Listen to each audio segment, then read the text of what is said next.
नुकत्याच घोषित झालेल्या वर्ग 12वीच्या बोर्डाच्या निकालात सर्वोदय कनिष्ठ महाविद्यालय सिंदेवाहीची विद्यार्थिनी कुमारी राशी प्रवीण कुलप्याकवार हिने सिंदेवाही तालुक्यातून विज्ञान शाखेत सर्वाधिक गुण प्राप्त करत प्रथम क्रमांक मिळवला आहे।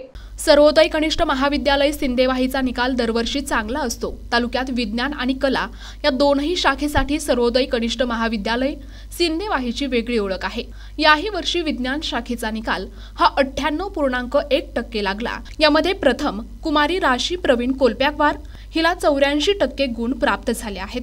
ती सर्वोदय कनिष्ठ महाविद्यालयातूनच नव्हे तर सिंदेवाही तालुक्यातून विज्ञान शाखेत पहिली आली। तर कुमारी श्रुती किशोर लांजेवार ही 66.50% गुण घेऊन दुसरी, तर वत्स डोंगरवार हा 64.67% गुण घेऊन तिसरा आलाय। कला शाखेचा एकूण निकाल 71.52% लागला असून अनिकेत पटवाडू मेश्राम हा 83.50% गुण घेऊन कनिष्ठ महाविद्यालयातून प्रथम, तर प्रीतम जगदीश गायकवाड हा 82.17% गुण घेऊन दुसरा, तर चेतन लोणबले हा 67.33% गुण घेऊन महाविद्यालयातून तिसरा आलाय।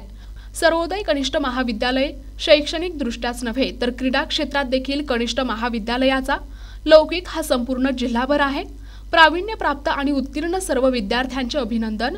विद्याप्रसारक संस्थेचे अध्यक्ष योगेंद्र जयस्वाल तसेच संस्थेचे सचिव अरविंद जयस्वाल तसेच सर्व पदाधिकारी, विद्याप्रसारक संस्था कनिष्ठ महाविद्यालयाचे प्राचार्य केंकरे सर, पर्यवेक्षक Sukare sir, Bangade madam, Semaskar sir, Bhavani sir, Pradeep Meshram sir, Khune sir, Mandewar madam, सगळा madam, Sakhare sir, Chintalwar sir तसेच सर्व मार्गदर्शक शिक्षकांनी विद्यार्थ्यांचे अभिनंदन केले। यावेळी विद्यार्थ्यांनी आपल्या यशाचे श्रेय आपले प्राध्यापक तसेच आई वडिलांना दिले आहे। प्रतिनिधी अमान कुरेशी, NTV न्यूज मराठी, सिंदेवाही, चंद्रपूर।